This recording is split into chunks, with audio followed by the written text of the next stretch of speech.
Okay आ गया, दिख रहा है। चलिए ठीक है, देखिए शुरू करते हैं इसको, क्योंकि ये दूसरा वो है ना। तो देखो यार, वाटर कंटेंट अपन इससे पहले पढ़ रहे थे, ठीक है। वाटर कंटेंट क्या होता है, ये तो अपन समझ गए कि सॉइल मास के अंदर जो उपस्थित वाटर की मात्रा है उसी को वाटर कंटेंट बोलते हैं, ठीक है। इसको अपन क्यों कैलकुलेट करते हैं, अगला क्वेश्चन था। क्यों कैलकुलेट करते हैं, क्योंकि ये बहुत सारी सॉइल की प्रॉपर्टीज होती हैं, उन्हें इफेक्ट करता है। कौन सी प्रॉपर्टीज की बात कर रहा है ये प्रॉपर्टीज होती है पीछे, स्ट्रेंथ हो गई, बियरिंग कैपेसिटी हो गई, ठीक है। ये सारी चीज देखी हुई यहाँ पे, स्ट्रेंथ हो गई, बियरिंग कैपेसिटी हो गई। इस तरीके कुछ प्रॉपर्टी उनको ये इनहेंस करता है या अफेक्ट करता है, ओके। इसलिए हमारे जानना जरूरी है कितना वाटर कंटेंट अवेलेबल है सॉइल मास के अंदर, ओके। नेक्स्ट है आपका वेरियस टेस्ट, कौन कौन से करते हैं अपन। क्या हो रहा है, वेरियस टेस्ट कौन कौन से करते हैं अपन। अरे, आपको भी आवाज रिटर्न मिल रही है क्या, आवाज इको आ रही ना। अच्छा, एक बार आ रही, चलिए ठीक है। तो देखिए, इसमें कौन कौन से क्यों इंपॉर्टेंट है, मतलब क्या बोल रहे थे यार, ये सब दिमाग खराब कर देते हैं सारे इंस्ट्रूमेंट, है ना। पढ़ाने का मूड ही आपको देते हैं, है ना। एक बार मतलब मूड बनता है पढ़ाने का, फिर ये लोग सब क्या बताएं। ऑफलाइन पर और मजा नहीं है यार, ऑनलाइन में, ये बात तो है। बहुत सारे डिस्टर्बेंस, कभी नेट गया तो कभी पीडीएफ का दिक्कत, कुछ भी दिक्कत आती रहती है इस पे। देखिए, various test carried on soil sample while determining the water content, ठीक है। कौन कौन से हैं, देखिए। तो वाटर में भी lost during transportation of soil, ठीक है। पहली चीज तो होता है क्या इसके अंदर कि अगर अपन सॉइल सैंपल को उठा करके फील्ड से और लेकर कहीं पे जाएंगे, तो उसके अंदर कुछ ना कुछ एटमॉस्फेयर से, या तो अगर गर्मी का टाइम है तो कुछ जो वाटर कंटेंट है वो क्या हो जाएगा, इवापोरेट हो जाएगा। ठंडी के टाइम है या बरसात के टाइम है तो कुछ एब्जॉर्ब हो जाएगा, मतलब एक्चुअल वाटर कंटेंट नहीं मिलेगा यदि आप टेस्ट को कहाँ पे करते हैं, फील्ड से उठा करके सॉइल सैंपल लेके जाते हैं वहाँ क्या बोलते हैं लैब के अंदर। तो हमको एक्चुअली सॉइल टेस्टिंग करनी कहाँ पे चाहिए, हमको करनी चाहिए फील्ड के अंदर, ठीक है। ओके, ये फर्स्ट हो गया। नेक्स्ट स्लाइड पे चलेंगे, देखो नेक्स्ट स्लाइड ये है। नेक्स्ट स्लाइड के अंदर भी डिफरेंट टाइप ऑफ मेथड लिखे हुए हैं, ये शो हो रहा है आपको। हाँ, डिफरेंट टाइप के मेथड लिखे हुए हैं। मेथड क्या क्या, जैसे फर्स्ट है आपका ओवन ड्राइंग मेथड, दूसरा आपका torsion balance, then pycnometer method, फिर आपका सैंड बाथ मेथड, फिर आपका एल्कोहल मेथड है, कैल्शियम कार्बाइड मेथड और radiation method, okay. Calcium carbide और रेडिएशन, ये कुल मिलाकर के 7 मेथड है, ठीक है। इसी के बारे में अपन पढ़ने थे, इसी के बारे में अपन पढ़े थे लास्ट चैप्टर के लास्ट वीडियो के अंदर। इन्हीं को थोड़ा सा इसका डिस्क्राइब करेंगे। देखो, पीडीएफ दिखाने का मतलब यही यार कि पिछली बार अपन लिख नहीं पाए थे ना अच्छे से, यहाँ समझ के अच्छे से लिख पाओगे आप, ठीक है। देखो, ओवन ड्राइंग के अंदर क्या करते हैं, सबसे पहले जाते हैं अपन कहाँ, साइट के अंदर, ये अपना साइट है, यहाँ से कंस्ट्रक्शन साइट है, यहाँ से अपन सॉइल सैंपल लेते हैं। सॉइल सैंपल कुछ ऐसा होता है, देखेगा, दिख रहा है आपको, इस तरीके से अपन 3 फेज डायग्राम के अंदर होता है, एयर, वाटर और सॉलिड। क्या करते हैं, सबसे पहले इसको, इसका वेट ले लेते हैं। मैंने दिखाया था वेट, ये वेट देखिएगा। सबसे पहले वेट क्या लिया अपन, W1 ले लिया, ठीक। कलर चेंज करके दिखाता हूँ, ये अपन W1 ले लिया, ओके। फिर इसके बाद क्या किया, इसको ओवन ड्राइंग किए, कितने डिग्री पर, 105 से 110 डिग्री पर, दिख रहा है।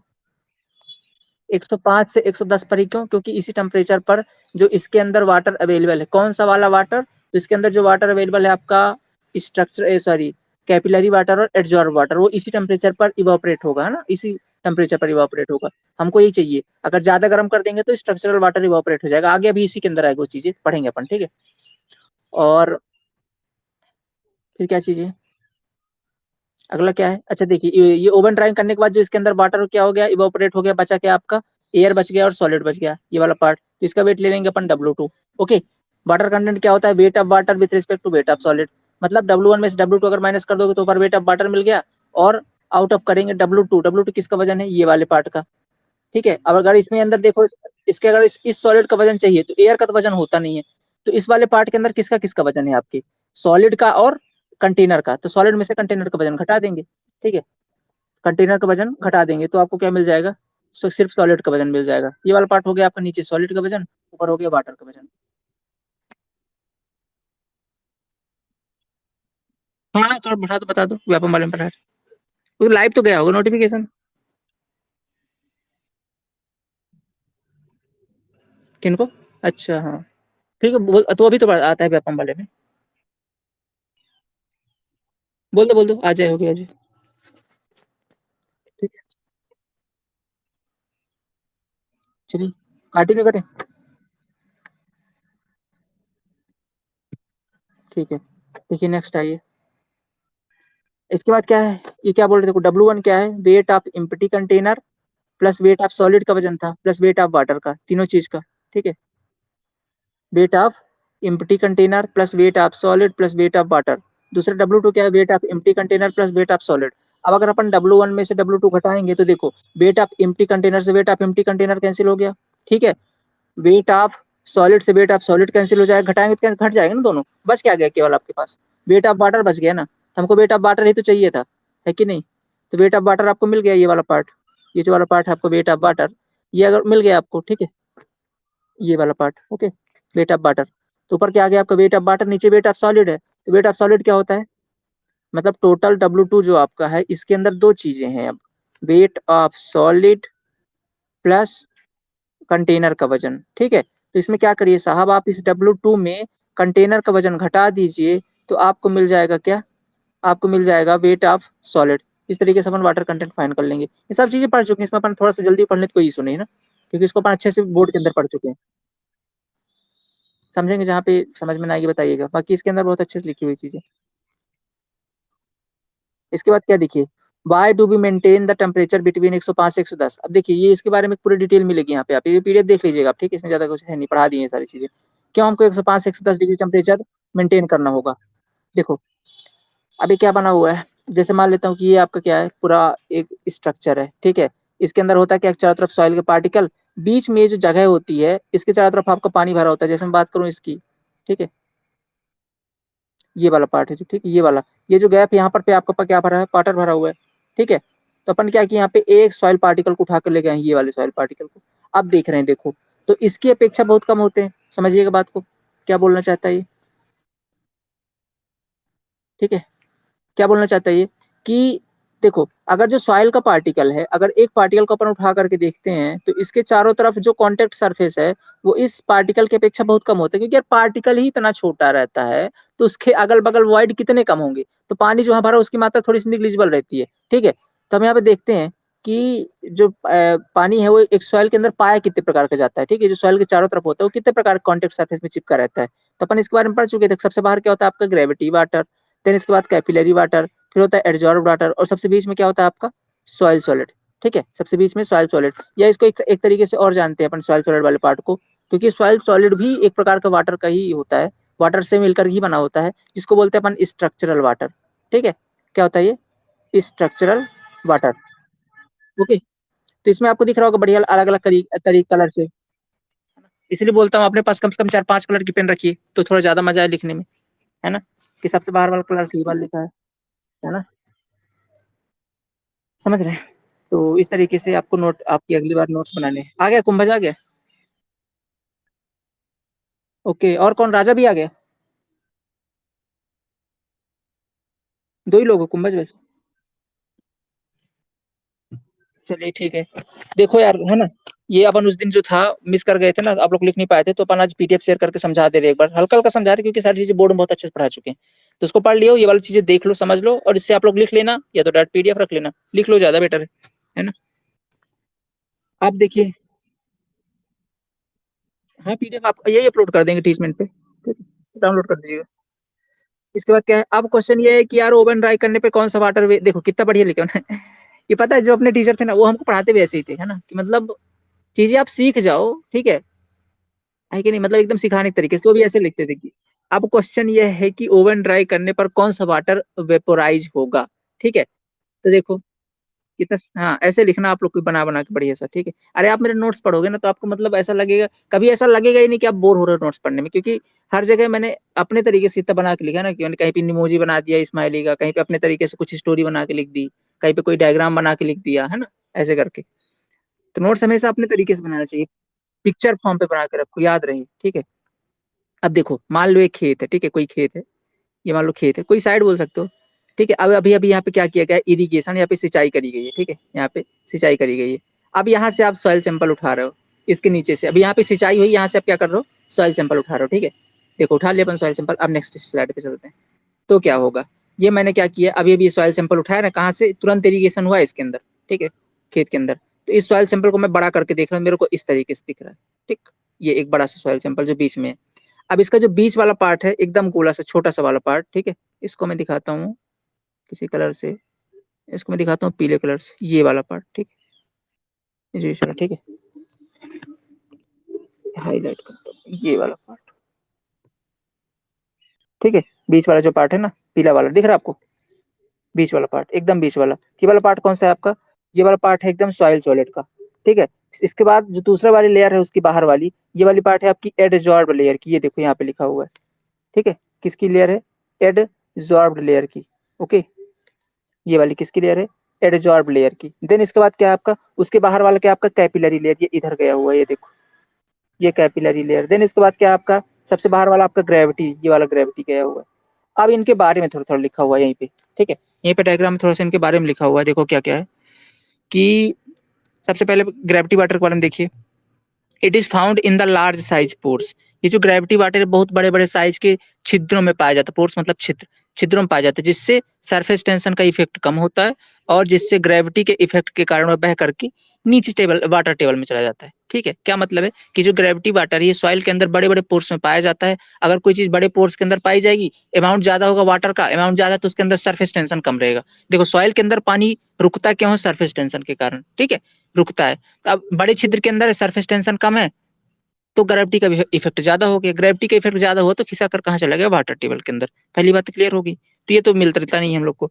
दूसरा कौन सा पार्ट होता है आपका, दूसरा वाला पार्ट होता है आपका कैपिलरी वाटर, ठीक है। कैपिलरी वाटर आपको ऊपर तो देखो ये स्मॉल साइज के पोर्स में पाया जाता है, लिखा है इसके अंदर डिस्क्रिप्शन, स्मॉल साइज के पोर्स में पाया जाता है, जिससे यह ग्रेविटी के इफेक्ट के कारण नहीं बह पाता। इसका यूज पेड़ पौधे अपनी ग्रोथ के लिए करते हैं, सही है, बढ़िया तरीके से लिखा हुआ, ओके, ठीक है। आगे देखिएगा, आगे क्या है आपका, अगला पॉइंट है एब्जॉर्ब्ड वाटर। देखो एब्जॉर्ब्ड वाटर के नीचे क्या लिखा है, यह सॉइल सॉलिड से बुरी तरह चिपका हुआ होता है। इसका कारण यह है कि स्पेशली जो क्ले पार्टिकल होता है उसकी सरफेस पर माइनस का चार्ज होता है, ठीक है, जिससे कि ये वाटर चिपक जाता है। मतलब क्ले का जो पार्टिकल उसके ऊपर माइनस का चार्ज है, पानी प्लस वाला गया और जाकर उससे बहुत अच्छी तरीके से चिपक जाता है, और रिमूव करना बहुत ही कठिन होता है। पेड़ पौधों की औकात नहीं कि इससे पानी ले सके, ठीक है, पेड़ पौधे की औकात नहीं होती कि इस पानी को क्या कर सके, खींच सके वो लोग, किसको खींच पाते हैं, सिर्फ कैपिलरी वालों खींच पाते हैं। इसके बाद क्या आता है सॉइल सॉलिड वाला पार्ट। सॉइल सॉलिड में देखो क्या है, सॉइल सॉलिड में जो केमिकली बॉन्डेड H2O होता है, केमिकली बॉन्डेड मतलब जो जिससे मिलकर के आपका सॉइल सॉलिड बना हुआ है, ठीक है, जैसे जिससे मिलकर के वो एक्चुअली में बना हुआ है। तो क्या है H2O होता है जिसे स्ट्रक्चरल वाटर कहते हैं, वो अपनी अच्छी तरह से बाउंडेड होता है। इसे रिमूव करना मुश्किल होता है क्योंकि ये सॉइल सॉलिड का ही एक स्ट्रक्चरल पार्ट है, ठीक है। मैंने बताया था अपने सेल्स के बारे में कि मेरी बॉडी के अंदर अगर आपको वाटर निकालना है तो मेरे ब्लड से वाटर निकाल सकते हैं, तो एक अलग पार्ट हो गया, जैसे कि ये कैपिलरी हो गया, एब्जॉर्ब हो गया। लेकिन अगर मेरे सेल जिससे मिलकर बना, मान लो सेल जो बना है, सेल भी बना है, उसके अंदर भी कुछ कुछ अमाउंट वाटर का होगा, सेल बना है। अब सेल से पानी निकालना ये बड़ा मुश्किल काम है क्योंकि वो मेरी बॉडी का हिस्सा हो गया ना, जिससे मेरी बॉडी बनी उसी का पार्ट हो गया वो वाला पानी। तो मैं ऐसा समझ सकते हो कि ये जो आपका स्ट्रक्चरल वाटर है वो सॉइल सॉलिड का ही एक पार्ट हो गया। तो ये रिमूव करना बड़ा मुश्किल होता है, ठीक है। और क्या है, प्लांट्स की औकात नहीं किसे खींच सके, ठीक है। तो इस तरीके से ये वाला पार्ट हो गया। तो अब समझ में आ गया होगा आई थिंक ये सारी चीजें क्लियर, क्योंकि पढ़ भी चुके हैं इसे। अब देखिए, अब सवाल यह है कि देखो इस तरीके से लिखा हूं मैंने, अब सवाल यह है कि टेम्परेचर 105 से लेकर 110 तक ही क्यों रखते हैं, ठीक है। तो देखो एक्सप्लेनेशन यह इसलिए कि soil solid basically chemical bounded water, adsorbed water, capillary water, इन तीनों के होते हैं। चौथा ग्रेविटी वाटर, ग्रेविटी के इफेक्ट के कारण ग्राउंड वाटर लेवल में चला जाता है। नेक्स्ट स्लाइड में देखिए आप लोग, नेक्स्ट स्लाइड में लिखा हुआ है केमिकली बाउंडेड वाटर जो होता है वो सॉइल सॉलिड का पार्ट होता है, तो हम इसे रिमूव कर नहीं सकते क्योंकि यदि रिमूव करेंगे तो इस सॉइल का स्ट्रक्चर ही फेल हो जाएगा, ठीक है। तो हमको रिमूव किसको करना है, तो हमें वाटर कंटेंट में एब्जॉर्ब वाटर, ठीक है, किसको, एब्जॉर्ब वाटर और कैपिलरी वाटर, एब्जॉर्ब वाटर और कैपिलरी वाटर, इन दोनों की मात्रा निकालनी, ठीक है, इन दोनों को फाइंड करना है, समझ रहे हैं। अब देखिए, अब इनऑर्गेनिक सॉइल में एडजॉर्ब और कैपिलरी वाटर को रिमूव करने के लिए कम से कम 105 से 110 डिग्री तक टेम्परेचर आपको रखना पड़ेगा, ठीक है। और ऑर्गेनिक सॉइल के अंदर आपको 60 डिग्री होना चाहिए। अगर आप इससे ज्यादा रख दोगे तो क्या होगा, इससे ज्यादा रख दोगे तो टेम्परेचर आगे भी लिखा होगा इसके अंदर एक्सप्लेनेशन, ठीक है। स्पेसिफिक ग्रेविटी इनऑर्गेनिक की कितनी होती है, ये 2.65 होती है। स्पेसिफिक ग्रेविटी ऑर्गेनिक की 1.2 होती है, ठीक है। अब आगे देखिए, 110 से ज़्यादा इसलिए नहीं रखते क्योंकि केमिकली वाटर बाउंडेड इवापोरेट हो जाए। केमिकली बाउंडेड मतलब जो स्ट्रक्चरल वाटर है ना आपका, वो फिर इवापोरेट हो जाता है, ज़्यादा टेम्परेचर कर देते हैं तो। और उसका रीज़न ये है कि अगर वो इवापोरेट हो गया ना, तो होगा क्या कि सॉइल का स्ट्रक्चर ही फेल हो जाएगा। स्ट्रक्चर फेल हो जाएगा मतलब क्या? स्ट्रक्चर फेल मतलब सॉइल का अस्तित्व ही खत्म हो गया फिर तो, है ना? तो इसलिए अपन 110 से अंदर ही रखते हैं। ऑर्गेनिक सॉइल में कितना 60 डिग्री से नहीं रखेंगे, क्योंकि सॉइल का पार्टिकल खुद जल जाएगा और वह बना ऑर्गेनिक मैटर, जैसे किससे मिलकर के बना है? ये वेजिटेबल से बना है, पेड़ों की पत्तियों से बना है। तो क्या हो जाएगा, अगर 60 डिग्री से ज्यादा इसको गर्म किए ना, तो भाई सब खुद ही जल जल भुन जाएगा। ठीक है, तो अपन इसको 60 डिग्री रखते हैं। यदि ऑर्गेनिक सॉइल में जिप्सम हो तो कितना रखते हैं अपन? 80 डिग्री रखते हैं। ठीक है, तो ये कुछ इंपॉर्टेंट चीजें आपको याद रखनी है। ओके, तो ये था ओवन ड्राइंग मेथड, और थोड़ा सा एक्सप्लेनेशन था कि 105 से 110 डिग्री पे क्यों रखते हैं। देन इसके बाद देखिए सारी कहानी आगे उसी तरीके की है। ये टॉर्सन बैलेंस मेथड है। ओवन ड्राइंग के अंदर क्या खराबी थी कि यार, अपन जब गर्म करते थे ओवन के अंदर, तो निकाल के जब दोबारा उसका वेट लेने जाए तो बीच में एटमॉस्फेयर से हवा पानी सोख ले, वो पानी एब्जॉर्ब कर ले वो सॉइल आपका, है ना? भाई निकाल के लेके जाए ओवन से तो एब्जॉर्ब कर ले। इसके अंदर क्या जुगाड़ किया गया कि ओवन के अंदर ही तौलने का जुगाड़ बना दिया गया। ओवन के साथ ही आप वेट कर सकते हो, तो निकालने की जरूरत नहीं है।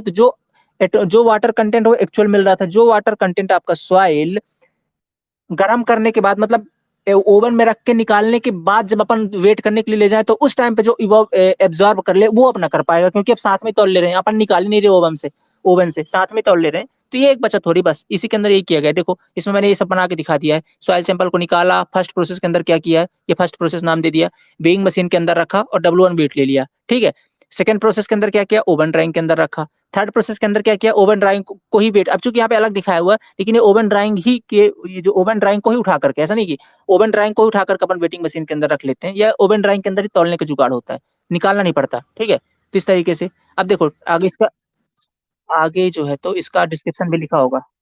ठीक है, देखो प्रोसेस थर्ड में सॉइल को ओवन ड्राइंग करने के पश्चात वेट मेजर करने के लिए ले जाया जाता है। उसी दौरान सॉइल एटमॉस्फेयर से कुछ वाटर एडजॉर्ब कर लेता है, जिसे जिसे हम सही W2 नहीं मिल पाता था, इसलिए हम ओवन ड्राइंग मेथड फेल हो गया था। सही बात है भाई। यहाँ पे क्या था ना कि आप जैसे मान लो ओवन से निकालिए, मान लो ओवन है, अब यहाँ से आप सॉइल सैंपल निकाले। ठीक है, दिख रहा है जो मैं लिख रहा हूँ आपको स्क्रीन पे? हाँ, मान लीजिए आपने यहाँ से सॉइल सैंपल निकाला। अब इस सॉइल सैंपल को आपको लेके जाना है किसके अंदर? वेइंग मशीन के अंदर। ठीक है, किसके अंदर लेके जाना है? वेइंग मशीन के अंदर लेके जाना है, वेइंग मशीन के अंदर।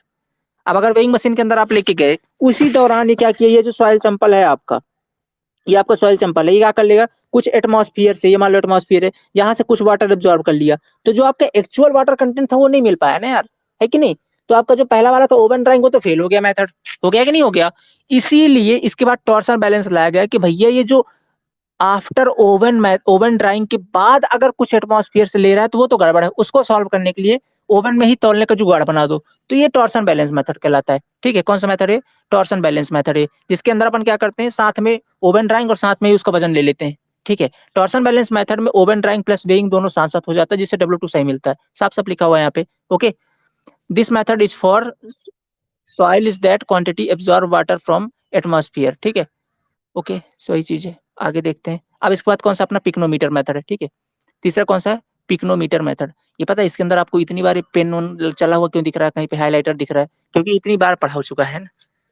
ओके, ये 3-4 बार पढ़ा जा चुका है ना। आगे आपको और थोड़ा सा इसके अंदर जहाँ पे, क्योंकि ये थोड़ा सा अभी ये लेस इंपॉर्टेंट चीज है, उतनी ज्यादा क्वेश्चन यहाँ से नहीं आते हैं। जो इंपॉर्टेंट वाली चीजें है ना, वो अभी आगे आएंगी। ये जैसे सेमेस्टर एग्जाम के लिए बहुत इंपॉर्टेंट, लेकिन जो कंपटीशन के लिए इसके एक एक दो टॉपिक आते हैं, थोड़ी पूछेगा कि आप बताओ चलो टॉर्सन बैलेंस क्या है। पूछते हैं कि डिफरेंस क्या है टॉर्सन बैलेंस में, तो आदमी फिर पेपर जब शॉर्ट नोट्स बनाएगा सिर्फ इतना लिखेगा, ओवन ड्राइंग लिखा, मेथड लिखी, टॉर्सन बैलेंस सिर्फ एक लाइन लिखनी है कि क्या करना है, वो जुगाड़ जो बना दिए हैं अपन, है ना, कि जो आपका ओवन ड्राइंग और वेइंग दोनों साथ में होगा, बस एक लाइन लिखनी, दैट्स इट, और कुछ कहानी नहीं लिखनी। ये कहानी सिर्फ अपने कॉन्सेप्ट के लिए होती है। ठीक है, तो पेपर टाइम पे कहानी थोड़ी काम आती, पेपर टाइम पे एकदम एक्चुअल चीजें काम आती। लेकिन सीखने के लिए पहले तो समझना पड़ेगा ताकि कॉन्सेप्ट क्लियर रहे, है ना? तो शुरू में लिखिए, फिर पेपर टाइम पे बनाइएगा शॉर्ट नोट्स, इसलिए शॉर्ट नोट्स जरूरी होते हैं। आगे देखिए क्या है, पिक्नोमीटर मेथड। पिक्नोमीटर मेथड में कोर्स ग्रेन सॉइल का वाटर कंटेंट निकाला जाता है। समझिएगा, ये क्वेश्चन पूछ जाते हैं, इसलिए मैंने यहाँ पे हाईलाइट कर दिया। देखो किस पूछता है, पिक्नोमीटर मेथड से कौन से सॉइल का वाटर कंटेंट निकालेंगे, तो कौन से सॉइल का? कोर्स ग्रेन सॉइल का। क्यों? अभी क्यों भी आएगा ना, क्यों कभी आगे जवाब होगा। ठीक है, ऐसा नहीं कि बिना जवाब के हो गई। देखो आप क्या करते हैं सबसे पहले, इसमें अब आपको 1 2 3 4 दिखाई दे रहा है इसके अंदर। ठीक है, 1 2 3 4 दिखाई, ये 1 2 3 4 एक्चुअली में ये ऐसे नहीं लिखे हुए। ठीक है, ये कुछ कुछ साइन बताएंगे। पहला क्या है, ये एक आपका पिक्नोमीटर है, ये जो आपको दिखाई दे रहा है ना, ये डब्बा टाइप का एक प्रकार का पिक्नोमीटर है, ठीक है। ये फर्स्ट नंबर हो गया। तो अपन इम्प्टी कंटेनर है एक प्रकार, पिक्नोमीटर एक प्रकार कुछ नहीं, एक कंटेनर मान लो, एक सिलेंडर बोल सकते हो, ठीक है। एक बड़ा सा कुछ डब्बा या सिलेंडर कुछ भी बोल सकते हो, ठीक है। तो क्या करते हैं, सबसे पहले अपन उसका वजन ले लेते हैं, W1। फिर दूसरे नंबर पे कौन सा दिख रहा है, ये आपका दूसरा नंबर है, ठीक है। ये जो इधर वाला है, ये दूसरा नंबर है। इस ऊपर नहीं लिखा, मैं लिख देता हूँ, ये लो, ये सेकंड नंबर है, सेकंड स्टेप है ये वाला सेकंड स्टेप है। इसके अंदर क्या करेंगे अपन, सॉइल सैंपल को इसके अंदर डालेंगे, फिर वजन लेंगे। तो मतलब पहले के अंदर खाली कंटेनर का वजन, दूसरे के अंदर सॉइल सैंपल विथ कंटेनर का वजन, ठीक है, लिखा हुआ है यहाँ पे। इसको अगर अपन इरेज करिए, देखो लिखा हुआ ना, W2 प्लस W2 यानी कि क्या है, कंटेनर प्लस सॉइल सैंपल का वजन, लिखा हुआ है, सॉइल सॉलिड का वजन ये लिखा हुआ है, ठीक। अगला क्या है, फिर थर्ड नंबर पे चलते हैं। फिर इसके अंदर भर देंगे अपन पानी, फुल पानी भर देंगे।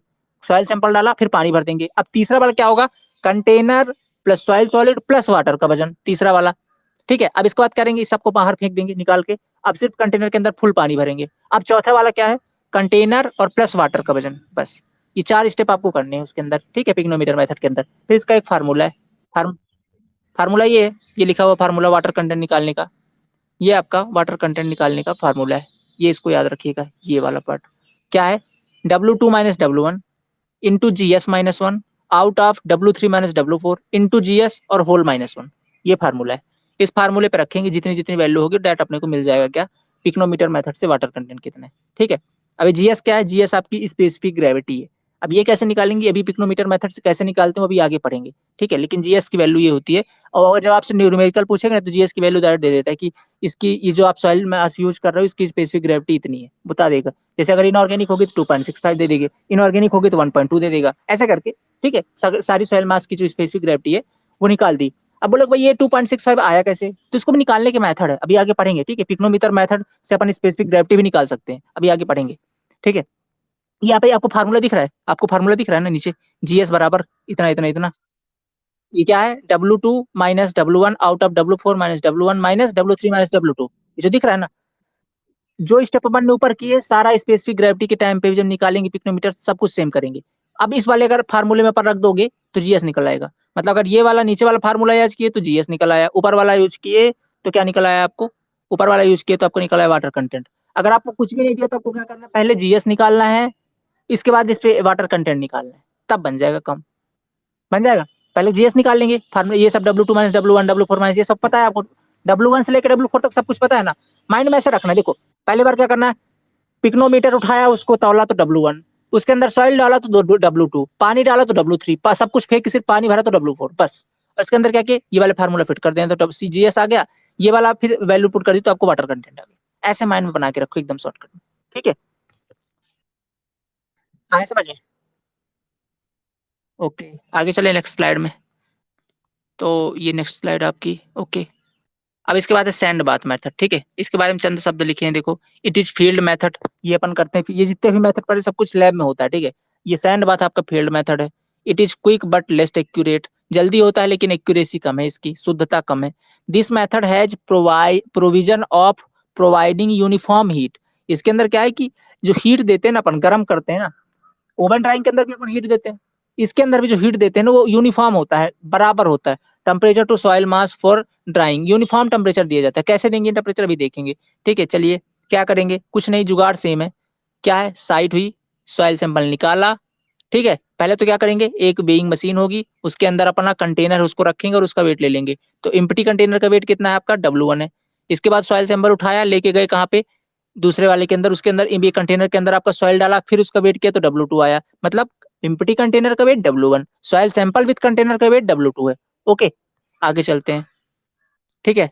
अब क्या करेंगे, इसको सैंड के अंदर लेके देखेंगे। सैंड बाथ मतलब क्या होता है, नहाना। इसको सैंड के अंदर नहलाएंगे, ठीक है। ये पूरे जो अपना कंटेनर है W2, इसको उठाएंगे एक तो सैंड के अंदर, एक तो पूरा बड़ा सा, ऐसे बोल सकते हो क्यूबिकल पार्ट रहता है, ठीक है। उसके अंदर अपना सैंड भरा होता है, और उस सैंड मतलब रेत भरी होती है, उसके अंदर इसको रख देंगे और नीचे से ऐसे ऐसे मोमबत्तियां जला देंगे अपन, ठीक है। ये देखो मोमबत्ती जली हुई ना इसके अंदर, मोमबत्ती ऐसा समझ सकते हो, बड़ा सा गंजा है, ऐसा बड़ा सा गंजा है, इसके अंदर रेत भरी हुई है और नीचे से आग जलाई गई है, मोमबत्ती या कुछ भी किसी के द्वारा नीचे से आग जलाई गई है। यहाँ पे आपने ये जिस कंटेनर में आपने सॉइल सैंपल रखा था ना, उसको यहाँ पे ला के रख दिया। अब रेत गर्म होगी, रेत गर्म होगी तो आपने वो देखा है, जो लोग ऐसे मतलब तलते हैं, क्या बोलते हैं उसे, लाई लाई तलते हैं ना, ऐसे रेत गर्म रहती है उसके अंदर लाइट फूट जाता है एकदम लाई, कुछ वैसे जुगाड़ है।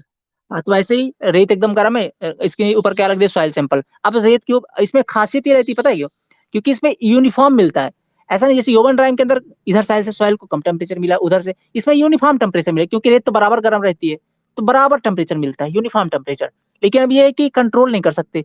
अब मान लीजिए जैसे रेत गर्म हो गया, तभी आपको ओवन के अंदर तो फिक्स है ना भाई, सब चलो 110 लिख दिए तो 110 ही टेम्परेचर गर्म करेगा। अब रेत को कैसे बताओगे कि भैया 110 ही देना, ज्यादा मत दे देना? ऐसा हो सकता है क्या? नहीं कर सकते कंट्रोल अपन। रेत गर्म हो गई तो जितना हो गई उतना ही देगा वो टेम्परेचर, है कि नहीं? तो इसमें ये अनकंट्रोल्ड टेम्परेचर होता है, देता यूनिफॉर्म है बट अनकंट्रोल्ड होता है। हमारे बस में नहीं है इसको रोक पाना। फिर अगर एक बार आपने इसको दे दिया हीट करना शुरू किया, फिर आपके कंट्रोल से बाहर हो गई चीजें, है ना? तो मान लो अगर आपने इसको यूज किया, अब आप मान लो यहाँ पे ऑर्गेनिक सॉइल यूज कर रहे हो। कौन सा सॉइल? ऑर्गेनिक, फूल पत्ती वेजिटेबल वाली सॉइल। अब मान लो ज्यादा गर्म हो गए तो सॉइल ऑयल फिर सब जल जाएगी, फिर आप नहीं कर सके, कंट्रोल नहीं कर सकते, है ना? ऐसा नहीं कि इसमें कोई बटन फिट कर दो धीरे कर दो, अब ऐसा कोई जुगाड़ नहीं। ठीक है, तो एक प्रकार का ये अनकंट्रोल्ड होता है फिर। ठीक है, ये जुगाड़ है। तो ये होता है आपका सैंड बाथ मेथड। अब इससे वाटर कंटेंट निकालते कैसे? ठीक है, वाटर कंटेंट अपन निकालते कैसे, तो देखो यहाँ पे लिखा हुआ है, क्या लिखा है, मेथड है आपका। देखो क्या चाहिए वाटर कंटेंट के लिए, वेट ऑफ वाटर चाहिए ना ऊपर, और wait of solid. Wait of water कैसे मिलेगा आपको? ठीक है, यहाँ पे देखिएगा। अच्छा, यहाँ पे 24 घंटा रखने के बाद, ठीक है, ये जो आपका ये कंटेनर है निकाल लेंगे, जितना पानी होगा ऐसा मानते हैं कि ये इवापोरेट हो चुका है। तो जब हो चुका है, इसके बाद इसका वजन ले लेंगे कितना, W3। ये ले लिया W3 अपना, ठीक है। इसको उठा यार, ये ले लिया अपना क्या, W3। ये ले लिया अपना क्या, W3। अब इसके बाद अपने को क्या चाहिए, वेट ऑफ वाटर चाहिए। तो शुरू में W2 क्या था आपका, W2 था आपका wait of water plus wait of solid. W3 क्या है, ओनली वेट ऑफ सॉलिड। अब इसमें कंटेनर वाला है, तो कंटेनर वाले पार्ट को माइनस करने के लिए W2 माइनस W3 कर देंगे। ओके, अब नीचे आते हैं। तीसरा वाला क्या है, नीचे वेट ऑफ सॉलिड चाहिए। वेट ऑफ सॉलिड किसके अंदर है, तो W3 माइनस W1। W3 के अंदर केवल वेट ऑफ सॉलिड है, W1 टोटल कंटेनर का वेट है, कंटेनर का वेट घटा दीजिए, वेट ऑफ सॉलिड मिल जाएगा। तो नीचे वेट ऑफ सॉलिड, ऊपर वेट ऑफ वाटर हो गया। समझ में आया कि नहीं आया? बताइए बताइए, समझ में आया? W3 आपका आफ्टर गर्म करने के बाद, आपने जैसे सैंड बाथ के अंदर, सैंड के अंदर रखा ना उसको, तो गर्म करने के बाद तो पानी जो था उड़ तो उड़ गया, अब बचा क्या उसके अंदर, सॉइल सॉलिड बचा और कंटेनर बचा, इन दोनों का वजन है। तो ये जो सॉइल सॉलिड विद कंटेनर का वजन है W3, और W1 कंटेनर का है। तो हमको तो सॉइल सॉलिड चाहिए ना भैया, कंटेनर क्यों करते, कंटेनर कंटेनर को हटा दीजिए। तो देखो W3 के अंदर भी कंटेनर है, W1 के अंदर भी कंटेनर है। W1 तो कंटेनर ही है, और W3 के अंदर क्या है, कंटेनर और सॉलिड। ये W3 और W1 को माइनस करेंगे तो कंटेनर कंटेनर एक दूसरे को कैंसिल आउट, बचा क्या, सॉलिड। तो नीचे आ गया सॉलिड। ऊपर की बात करें तो W2 माइनस W3। W2 क्या है आपका, W2 है वेट ऑफ सॉलिड जिसके अंदर पानी भी मौजूद है। ठीक है, जिसके अंदर पानी भी मौजूद है और कंटेनर भी है, तीन चीजें। W3 क्या है, W3 सॉलिड वाला है और कंटेनर वाला है। हमको तो वेट ऑफ वाटर चाहिए। ऐसा समझिए, ऐसा दिमाग लगाओ, W2 के अंदर तीन चीजें कौन कौन सी, सॉलिड है, कंटेनर है और पानी है। W3 के अंदर दो चीजें, सॉलिड है और कंटेनर है। अब दोनों घटाएंगे तो सॉलिड कंटेनर घट गया, बचा क्या आपका, वेट ऑफ वाटर। तो ऊपर वेट ऑफ वाटर, नीचे वेट ऑफ सॉलिड। सही है? ओके, इस तरीके से इसको समझ लेंगे। नेक्स्ट स्लाइड पे चलेंगे। ये हुआ आपका नेक्स्ट पेज। ठीक है, ये इंपॉर्टेंट है, कैल्शियम कार्बाइड मेथड्स पूछता है। अब देखो सैंड बाथ के मेथड में थोड़ा सा नोट लिखा होगा, sand bath method is not suitable for organic soil. मैंने बताया ना, ऑर्गेनिक सॉइल के लिए सुटेबल नहीं है। क्यों? क्योंकि इसमें अनकंट्रोल्ड टेम्परेचर रहता है, अगर ज्यादा गर्म होगा तो सॉइल जल जाएगी, फिर कंट्रोल नहीं कर सकते हो आप। बिकॉज हीट को कंट्रोल करने का कोई तरीका नहीं है, जिससे ज्यादा हीट होने के कारण ऑर्गेनिक सॉइल सॉलिड जल जाएगा। So organic matter will be oxidised, है ना? ऑर्गेनिक मैटर क्या हो जाएगा, ऑक्सीडाइज हो जाएगा। मैं आज खुद अपना नोट्स बहुत दिन बाद पढ़ रहा हूँ, है ना? क्या कि मैं जब पढ़ाने आता हूँ तो ये चीजें देख के, मतलब ऐसे बस देख के आ जाता हूँ, क्योंकि कई बार पढ़ा हुआ तो आइडिया लग चुका है कैसे पढ़ाना है। तो आज मैं खुद पढ़ रहा हूँ, मेरे को खुद हंसी आ रही है अपने नोट्स देख के कि मैं इतना हिंदी लिखता था पहले। ये मैंने जब लिखा था, जब मैं आपके लेवल था, जब मेरे को कुछ चीजें पता नहीं थी इसके बारे में, तो मेरे को ऐसा लगता था कि मैं आज से जब 5 साल बाद भी पढ़ूँ तो मेरे को फील आनी चाहिए नोट्स पढ़ने की, कोई चीज डाउट ना रहे। ठीक है, उस टाइम के लिखे नोट्स हैं, आज के लिखे नहीं है। ठीक है, तो इसके बाद क्या है आपके, कैल्शियम। अब नेक्स्ट मेथड कौन सा आपका, कैल्शियम कार्बाइड। ये क्विकेस्ट फील्ड मेथड है, ये फील्ड मेथड, ये कौन सा मेथड है, क्विकेस्ट, बहुत जल्दी फील्ड मेथड है, तुरंत कर लेते हैं टेस्ट इसके अंदर। इसके अंदर क्या होता है, एक प्रकार का मॉइस्चर टेस्टर यूज होता है। समझिएगा, ये क्वेश्चन उस दिन अपन नहीं पढ़े थे, इसको अच्छे से समझिएगा। देखो इसमें एक इक्विपमेंट यूज होता है जिसको बोलते हैं मॉइस्चर टेस्टर।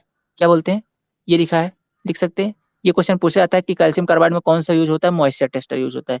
ठीक है, होता क्या एक चीज है, ये मॉइस्चर टेस्टर के अंदर क्या करते हैं अपन, अपना सॉइल सैंपल को डालते हैं। किसको डालते हैं भाई, सब सॉइल सैंपल ये डाला हुआ है। और सॉइल सैंपल को डालने के बाद इस मॉइस्चर कंटेनर को बंद कर देते हैं और इसके अंदर भेजते हैं अपन एसिटिलीन गैस, सॉरी, एक कैल्शियम कार्बाइड डालते हैं। क्या डालते हैं? सॉइल सैंपल डाला, उसके अंदर कैल्शियम कार्बाइड डाल दिया और इसको बंद कर दिया। ये जो कैल्शियम कार्बाइड है ये उस सॉइल सैंपल के अंदर उपस्थित जो आपका वाटर की मात्रा है ना, उससे क्रिया करके कौन सी गैस बनाएगी? एसिटिलीन गैस बनाएगी। कौन सी गैस? एसिटिलीन। अब ये जो एसिटिलीन गैस है, ये जो हमारा मॉइस्चर टेस्टर होता है पूरी तरह से पैक होता है, यहाँ से गैस भी बाहर नहीं निकल सकती। तो ये एसिटिलीन गैस बाहर निकलने के लिए इस मॉइस्चर टेस्टर की दीवार पर प्रेशर लगाएगी। क्या लगाएगी? ये लगा रही है, देख लो, ये लगा रही है ना प्रेशर। मॉइस्चर टेस्टर की दीवार पर प्रेशर लगाएगी। अब ये जो जितना प्रेशर लगाएगी, अपन इस प्रेशर को मेजर कर सकते हैं। इस प्रेशर को अपन, इस मॉइस्चर टेस्टर में ऐसा जुगाड़ रहता है कि इस प्रेशर को अपन मेजर कर सकते हैं। अब ये जो प्रेशर मेजर हुआ ना, इस प्रेशर को मेजर कर लेते हैं। मान लीजिए आपने कितना प्रेशर लगा रही है? P1 प्रेशर लगा रही है। कितना? P1 प्रेशर लगा रही है। मान लेते हैं कितना प्रेशर लगा रही है? P1। अब ये P1 प्रेशर, कुछ इसकी वैल्यू मान लेते हो 10 न्यूटन पर mm² इसका प्रेशर है। प्रेशर की यूनिट यही होती है 10 न्यूटन पर mm²। ये मान लेता हूँ इसका क्या हो गया? प्रेशर लगा रही है। तो इतना तो हमको प्रेशर पता चला। हमको तो अभी क्या चाहिए था? वाटर कंटेंट चाहिए था। तो हम लोग ये निकालेंगे, एक ऐसे प्रयोग करके, पहले ही प्रयोग करके एक कैलिब्रेशन चार्ट बना के रखते हैं। क्या बोलते हैं उसको? Calibration chart.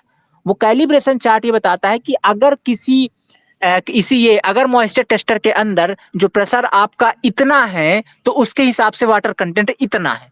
मान लेते हैं कि अगर प्रेशर 10 है तो वाटर कंटेंट इतना, प्रेशर आपका 20 तो वाटर कंटेंट इतना। मतलब ये पहले ही प्रयोग कर लिया जाता है, मतलब कर कैसे रखा गया है, ठीक है, कि कितने वाटर कंटेंट पे कितना प्रेशर लगेगा, कितने वाटर कंटेंट पे। तो हमको अगर प्रेशर पता चला तो हम लोग वो जाते हैं सीधे। इसके बाद हम लोग क्या करते हैं, जैसे हम लोग को प्रेशर पता चला P1, हम लोग सीधा भागे भागे जाते हैं कहाँ पे? कैलिब्रेशन चार्ट को देखने।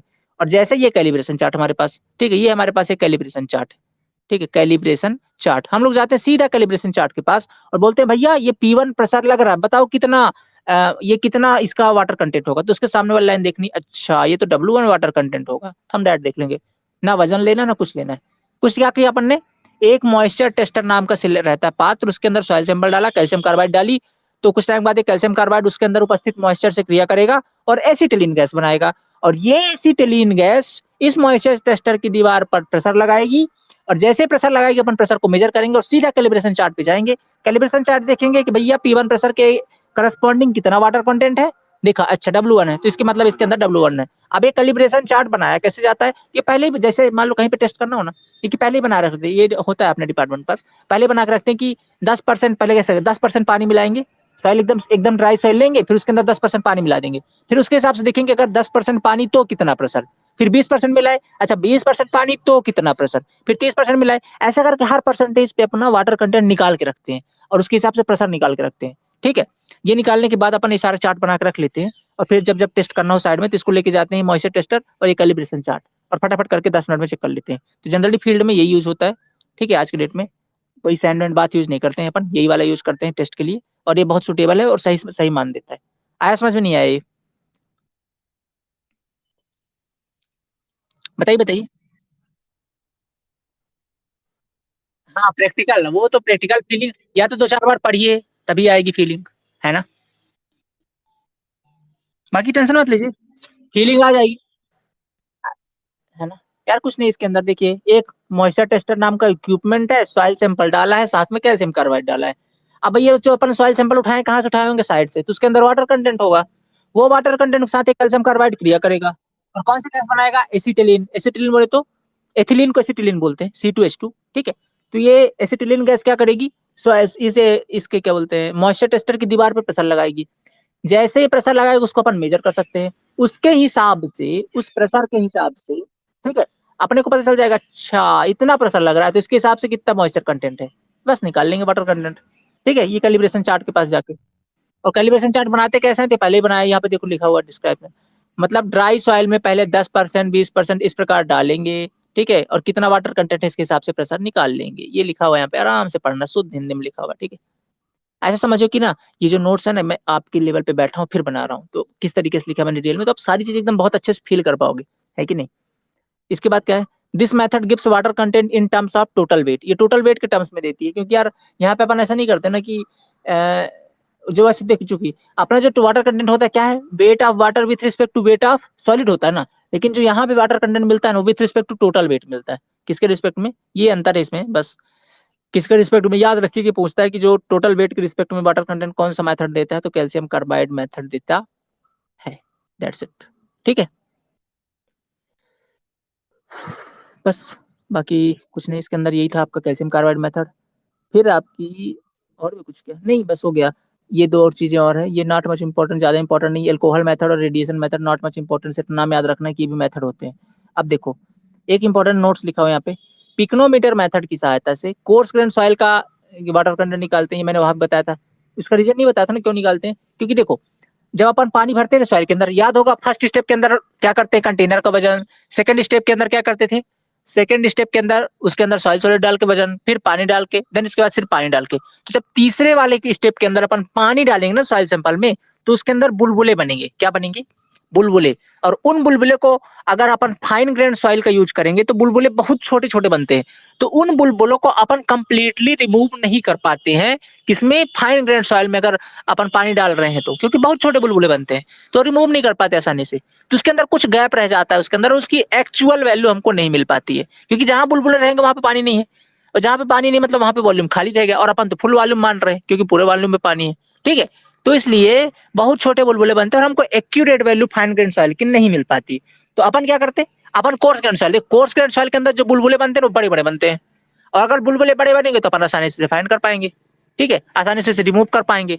इसलिए ठीक है, इसलिए आपको ज्यादा बेटर बेटर कौन है, ज्यादा बेटर हमारा कोर्स ग्रेन सॉइल है। पिक्नोमीटर से अपना कोर्स ग्रेन सॉइल का करने वाले हैं। ठीक है,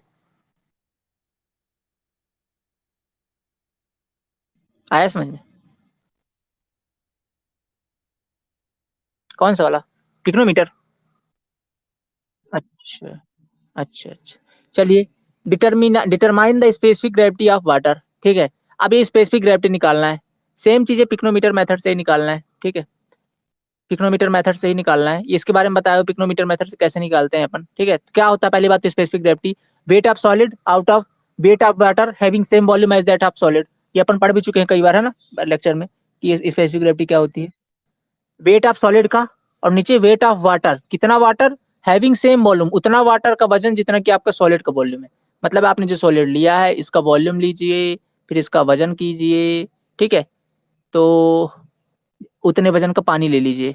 ठीक है, उतने वजन नहीं नहीं, wait of water having same volume, हाँ ठीक है, ऐसे करना। देखो क्या करना आपको, सबसे पहले जो आपने सॉइल लिया ना, जो आपने सॉइल लिया है इसका निकालिए क्या, वेट। ठीक है, वेट निकाला, वेट के बाद इसका वॉल्यूम निकालिए, कि जितना वॉल्यूम आपके सॉलिड का है ना उतने वॉल्यूम का वाटर लीजिए। और जैसे मान लेता हूँ आपका 1 लीटर मान लेता हूँ सॉइल का वॉल्यूम आया, तो 1 लीटर आप पानी लीजिए। ठीक है, अब 1 लीटर पानी का वजन निकालिए, उस वजन को नीचे रखना है। ठीक है, उस वजन को क्या रखना है, नीचे। जितना सॉलिड है उसका वॉल्यूम, उतने वॉल्यूम का पानी, उतने पानी का वजन नीचे रखना है। Weight of water having same volume as that of solid. ठीक है, तो इसके बाद ये आपकी स्पेसिफिक ग्रेविटी डाट निकल जाती है। क्या होती है specific gravity, weight of solid out of weight of water having same volume. तो वेट ऑफ वाटर, अब देखो वेट ऑफ वाटर अपन कैसे निकाल सकते हैं, एक फार्मूला मैंने उस दिन बताया था आपको। देखो अपन जानते हैं कि यार यूनिट वेट किसी चीज के बराबर क्या होता है, गामा डब्ल्यू बराबर वेट ऑफ वाटर और with respect to weight of solid होगा, uh sorry, weight of water out of volume of solid, volume of water. Unit weight किसी क्या होता है, वेट आउट ऑफ वाटर। किसी चीज का यूनिट वेट क्या चीज होती है, उसका वेट आउट ऑफ उसका वॉल्यूम। अगर मैं पूछूं कि यूनिट वेट ऑफ वाटर का, तो वेट वाटर का और बटे वेट सॉलिड, वॉल्यूम सॉलिड का, वॉल्यूम वाटर का, क्या बोल रहा हूँ यार मैं।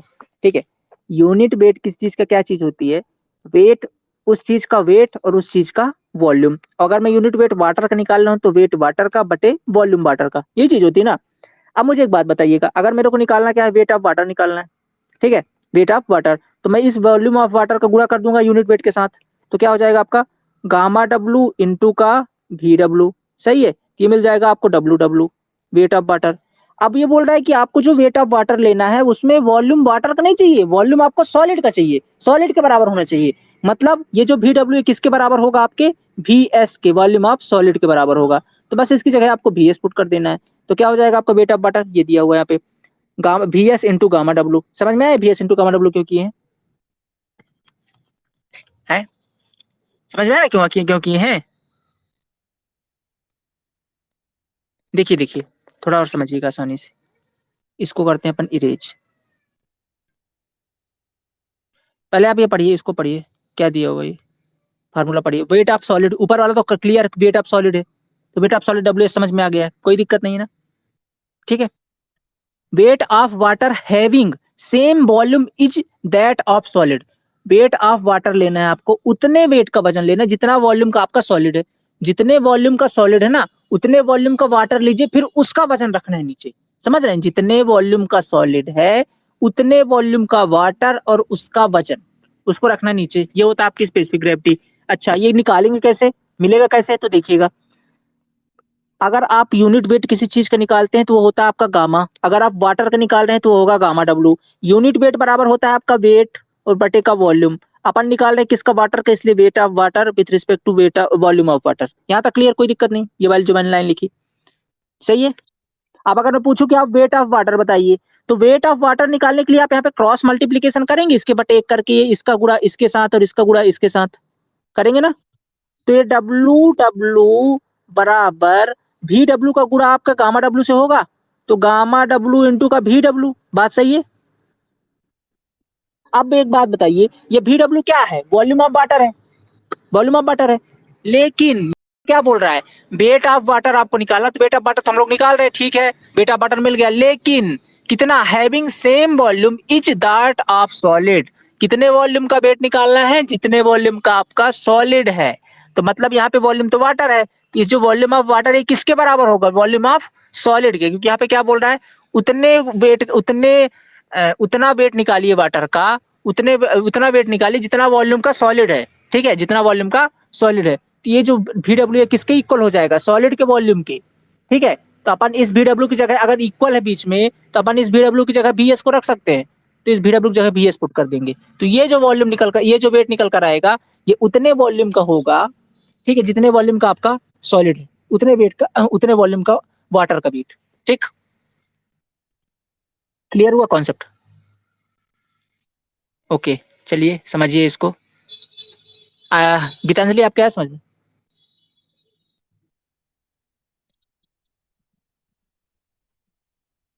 हाँ हाँ, अभी ये रिकॉर्डेड वीडियो आप जब जब मन करे, जितने बार मन करे देखिए, ठीक है,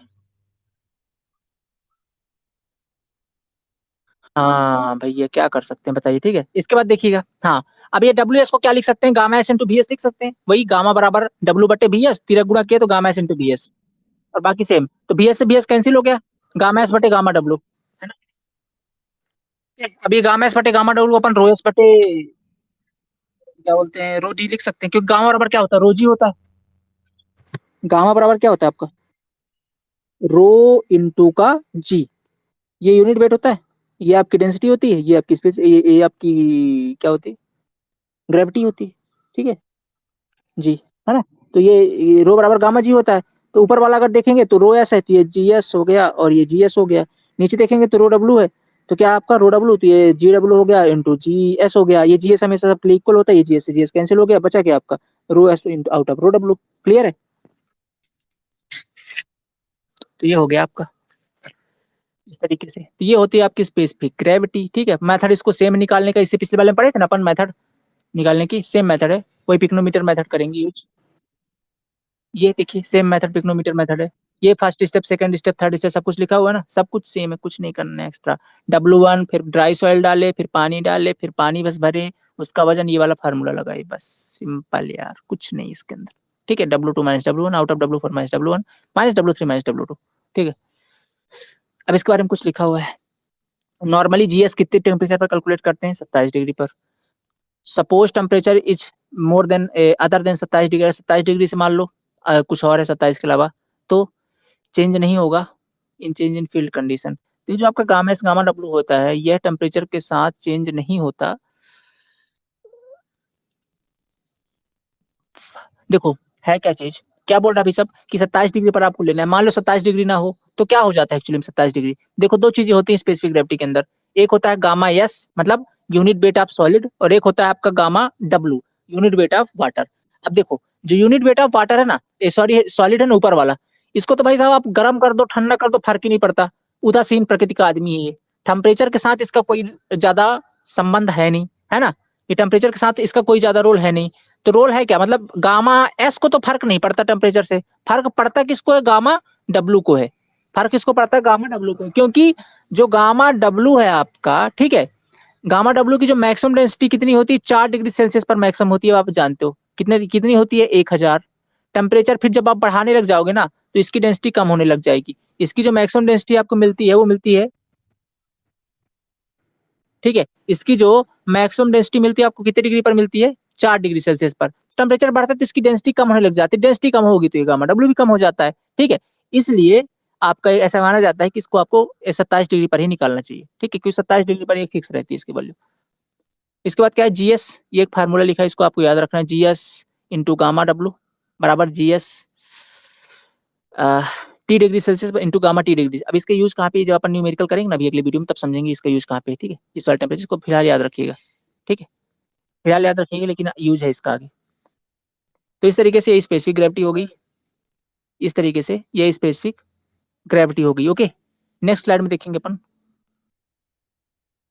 ये measurement of unit weight of soil मास, ठीक है। देखो तो यहाँ से अब ना नेक्स्ट टॉपिक स्टार्ट हो रहा है। इससे पहले अपन ने क्या पढ़ लिया, वाटर कंटेंट डिटर्मिनेशन पढ़ लिया और स्पेसिफिक ग्रेविटी निकालना। तो जो वाटर कंटेंट डिटर्मिनेशन के जो अपन 6 मेथड पढ़ी हैं, 7 मेथड, उसमें 4 मेथड तो बहुत इंपॉर्टेंट है, ओवन ड्राइंग, टॉर्सन बैलेंस और सैंड बाथ और पिक्नोमीटर, और ये आपका कैल्शियम कार्बाइड, ये 5 मेथड इंपॉर्टेंट है। सबसे ज्यादा इंपॉर्टेंट पूछे तो पिक्नोमीटर, कैल्शियम कार्बाइड, ये दो बहुत ही ज्यादा इंपॉर्टेंट है, ठीक है। डायरेक्टली पेपर में क्वेश्चन आते हैं यहाँ से। और इसके बाद फिर जो अपन ने स्पेसिफिक ग्रेविटी मेथड पढ़ा, ठीक है, स्पेसिफिक ग्रेविटी पढ़ा, उसके निकालने के पिक्नोमीटर मेथड, उसको पिक्नोमीटर मेथड, ठीक है। तो पिक्नोमीटर मेथड जो है आपका, उससे अपन स्पेसिफिक ग्रेविटी और ये क्या बोलते हैं वाटर कंटेंट दोनों फाइंड कर सकते हैं, ओके। तो पढ़ लिया। इसके बाद क्या है, यूनिट वेट, यूनिट वेट निकालना सॉइल का, इसके लिए भी अलग अलग मेथड है। यूनिट वेट कैसे निकाल सकते हैं, measurement of unit weight of soil मास। जैसे यूनिट वेट क्या होता है, टोटल सॉइल का वजन बटे टोटल सॉइल का वॉल्यूम। यूनिट वेट मतलब क्या होता है, वेट आउट ऑफ वॉल्यूम होता है ना यूनिट वेट मतलब। तो ये निकालना है, बोले यार इसमें कौन सी बड़ी बात है, ये अब तो आप कैसे भी निकाल सकते हो। देखो भाई सब बड़ी बात तो है, इसके अंदर भी बड़ी बात है। कैसे, वेट निकालना तो आसानी से, कोई दिक्कत नहीं, सॉइल का सैंपल लो, जाके वजन कर लो वेइंग मशीन से।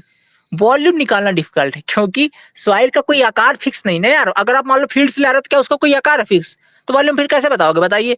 तो ये वॉल्यूम निकालने की सारी कलाकारी है इन मेथड में। 4-5 मेथड यूनिट वेट निकालने की, जैसे core cutter, water displacement, sand replacement, water balloon, radiation. अब बड़ा कंफ्यूजन हो जाएगा पता है यहाँ से। रेडिएशन मेथड आपका वाटर कंटेंट निकालने का भी है और यूनिट वेट निकालने का भी है। सैंड रिप्लेसमेंट वहां पढ़ा है, यहाँ पे वाटर डिस्प्लेसमेंट पढ़ेंगे। तो ऐसा कंफ्यूज मत होइएगा कि वाटर रिप्लेसमेंट और सैंड डिस्प्लेसमेंट, है ना, सॉरी सैंड बाथ वहां था, वाटर डिस्प्लेसमेंट यहाँ है, ठीक है। तो ऐसे करके ये 4-5 मेथड इनके भी है, 5 मेथड इनके भी है, तो इनको भी पढ़ेंगे, ठीक है। कैसे इनसे वॉल्यूम निकालेंगे अपन, वेट तो सिंपल सा वेइंग मशीन कर लेंगे, वॉल्यूम निकालना डिफिकल्ट है। तो वॉल्यूम कैसे निकालेंगे वो अपन समझेंगे, ठीक है, इनके अंदर, ओके, ठीक है। तो कुछ सुंदर सुंदर आपको तस्वीरें देखने को मिलेंगी इनके अंदर। ये आपका कोर कटर मेथड है, ओके। और ये कुछ कुछ ऐसे करके लिखी हुई है, और ये कितने पीस का है? तो ऐसे करके ना मैं आपको आज पीडीएफ इसलिए दिखा रहा हूँ, कैसे सुंदर सुंदर 2-4 पेन आप भी लेके आओ, ठीक है, 3-4 कलर के। ये अच्छा यहाँ तक है, ओके। चलिए इसको अब नेक्स्ट कल करेंगे, ठीक है, कंटिन्यू। तो नोट्स का तरीका समझ में आएगा ना, कैसे बनाना है आप लोग को। हाँ ऐसे बनाइएगा, है ना, तभी मजा आएगा पढ़ने में बाद में, नहीं तो भूल जाओगे फिर। देखो जिंदगी में बताओ ना, एक ही बार पढ़ना है सॉरी। जैसे मैंने जब से पढ़ा ना, एक ही बार पढ़ा, डिटेल में पढ़ा, सब कुछ लिख के पढ़ा है। अब मेरे को और कहीं पे डाउट आता तो मैं दोबारा या तो ना तो वीडियो देखने जाता हूँ ना कुछ पढ़ने, अपने नोट्स उठाया वहीं पे उस टॉपिक को जाके पढ़ लिया, डाउट क्लियर हो गया, ठीक है। तो ऐसे ही रखिए, एक बार पढ़िए जी जान लगा के, एक ही बार पढ़ लीजिए, ठीक है, ओके। ये जो है आपको, ये जो पीडीएफ है इसका, ये मिल जाएगा अभी, मैं अपलोड कर दूंगा यही इसी के 30 मिनट पे, ठीक है। तो इसे डाउनलोड कर लीजिएगा और देख लीजिएगा, खुद के नोट्स बना लीजिए, ठीक है, ओके। और व्यापक बैच आज नहीं हो पाया दोस्त, नेटवर्क इशू के कारण। कल से दोनों एकदम टाइमली होंगे, कल से दूसरी सिम यूज करेंगे, दोनों एकदम टाइमली होंगे। सुबह के 8 बजे से आपका ये बैच, और व्यापक बैच टाइम पे, नहीं तो कल देखेंगे दोनों बैच कल सुबह ही करेंगे, ठीक है, बैक टू बैक 7 से क्लास करके मैं नोटिफिकेशन डाल दूंगा 7 से करके 10 तक में तीनों बैच 2 घंटे अपन निकाल लेंगे दोनों बैच, ठीक है, सुबह सुबह आप भी शाम को फ्री रहोगे। ओके। हाँ चलिए ठीक है। ओके।